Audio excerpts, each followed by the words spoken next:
I was dating my boyfriend for 2 years. We didn't live together but lived on the same street, and I was always over at his place.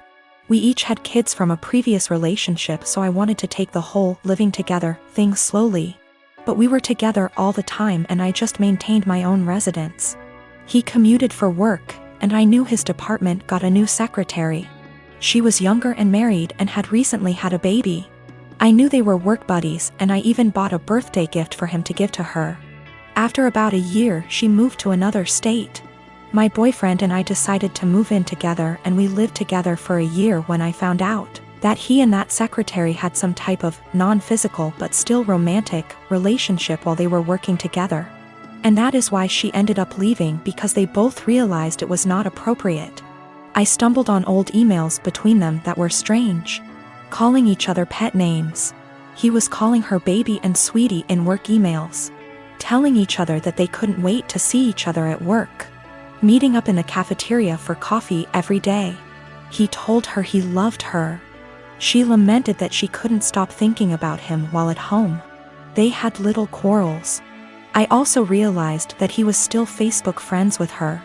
We talked a lot about this, and he said he was just so unhappy at work at the time and unhappy with our relationship because we didn't live together, that he was vulnerable to attention from a beautiful woman.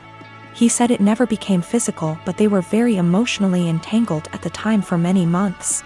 I had no idea at all. He said together they decided the best thing was for her to accept another job offer, which he helped her get. He's very remorseful sometimes. Other times he will tell me that it's partially my fault because I rarely stayed over. I was doing everything for him to help him out because I knew how busy he was and how stressful life was for him back then. He will also try to tell me I was too cold. I've tried to move past this.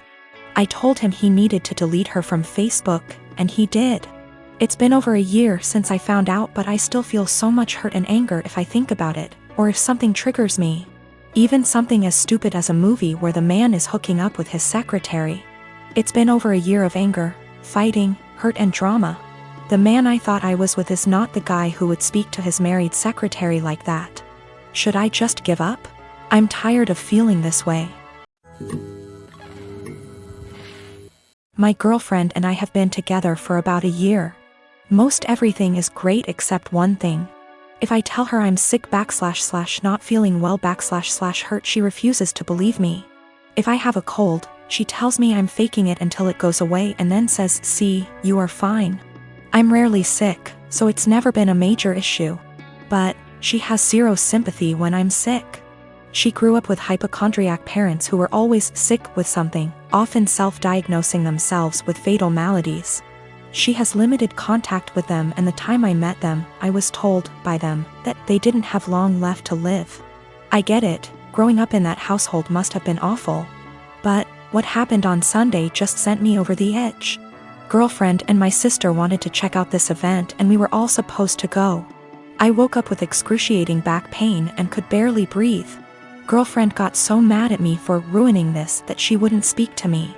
As she was about to leave, I asked her not to leave because I thought something was wrong. She said no and left. I threw up in my bed and eventually called my parents. I was too embarrassed to call 911. And my mother and brother hauled me to the hospital.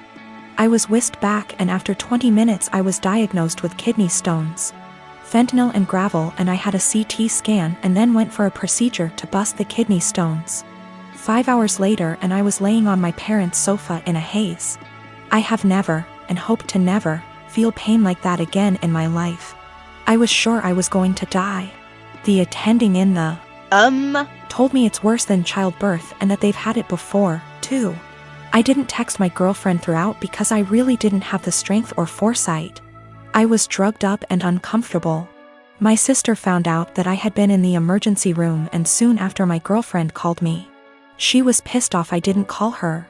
Then I reminded her that I begged her not to leave as I thought something was wrong. She got quiet and eked out an apology. I got furious and said something rather nasty things, unsavory things.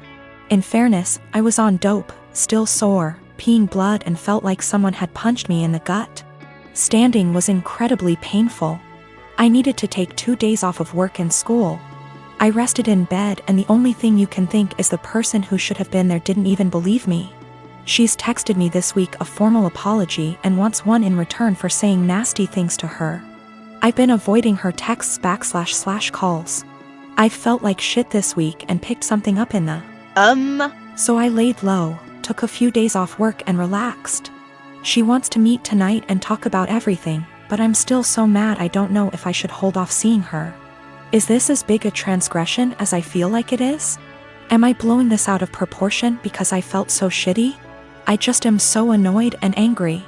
Girlfriend didn't believe me something was wrong and I wound up in the with kidney stones and needed a procedure. She was mad that I didn't call her, I was too doped up, and then when I blew up at her she felt bad. I'm still mad at her. My son is almost 17. This Christmas we bought him an expensive computer gaming chair, as he plays a lot of online multiplayer shooters. My son has some anger issues, which he's currently in therapy for, and these shooters tend to bring out his temper more than normal. However, for the past few months he's been keeping it together well, so I figured the chair might be a fair present. I was wrong, because the day after Christmas he was gaming, started to have bad luck, he was losing his patience. This culminated in him screaming insults and then picking up his chair and slamming it into the ground, breaking the back of it. After talking him down, we had a very serious conversation about him no longer being allowed to play multiplayer games while under my roof until his therapist feels comfortable with his progress, talked about coping mechanisms, etc. However, I made it very clear this was unacceptable and he would be grounded. We've had these heart-to-hearts many times, so it's not like every time he has an outburst I'm making light of it. It's a serious issue and treated like such. However, when he came to me later that day and told me he'd like me to replace the chair because it was a gift, he really liked it and it would only be fair, the frustration, disbelief and disappointment in his behavior boiled over and I started laughing hysterically. As in a full laughing fit, barely able to breathe or talk. The more he'd plead his case, the harder I'd laugh. Repeatedly asking him how it was fair in his mind to have me replace a gift I paid for that he broke in anger. This obviously pissed him off more, which led to him getting emotional, but I just couldn't seem to stop myself. I tried walking out of the room and asking him to drop it, but every time he'd say, "But I need a chair." Or, "What am I supposed to do now?" I'd laugh again. I tried explaining that I'm not laughing at his feelings. I'm laughing at how absurd it is for him as a teenager to expect me to replace he can't be bothered to treat with respect, and then whine about it when he broke it. He's still pissed about it, and feels slighted. I feel bad for laughing, and honestly wonder if I had some sort of mini stress break myself. Because it's never happened before and I couldn't seem to stop. But at the same time, I stand by the fact that his request was ridiculous enough to make most people want to laugh. My husband had a serious injury weeks ago. He's bedridden and his family come to see him every day. Mother-in-law keeps drilling what I need to do to make my husband comfortable but does nothing to help. Just visits every day and sits around expecting to be fed and entertained. Sometimes Bill, his wife and kids join them and turn the house into a mess. Yesterday Mil, her husband and son came again. They checked on my husband then went to sit in the living room for hours. I served them coffee and croissant.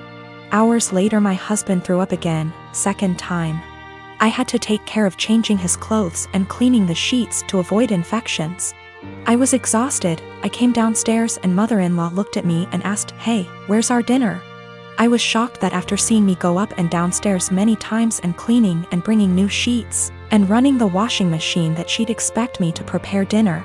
I'd already eaten a sandwich at 6 and yogurt. I have problems with my stomach and stress and pregnancy made it worse. I'm 4 months in. I pointed at the kitchen and told her to help herself out. She gave me a look then said she didn't expect me to ask her to cook dinner at my house. I said I didn't expect her to ask me to cook dinner while I'm taking care of her son. She started arguing about the way I spoke about my husband saying as his partner. This is the least I could do and called me unhinged for throwing in her face that I'm helping my husband. She got her husband involved asking what his thoughts were on me making guests go hungry and forcing them to cook themselves, when this supposed to be my duty as a host homeowner. Father-in-law said they could order food and call it a day and yelled at my younger brother-in-law to stop playing on his phone and order food, But mother-in-law got mad and lashed out, criticizing me, saying I wasn't up to the challenge of taking care of my home and my guests like an adult. I lost it on her and told them to leave since she kept yelling, disrupting my husband's sleep. She left after saying she felt sorry for her son and grandbaby with an aggressive wife and a mother like me. She told everyone, and my older brother-in-law said he understood I'd a lot on my plate, but lectured me about how I should have respect for his mom, who was a guest, repeatedly saying if that was his wife she wouldn't have acted this way, and that I shouldn't use taking care of my husband against them. He asked me to apologize, but I didn't.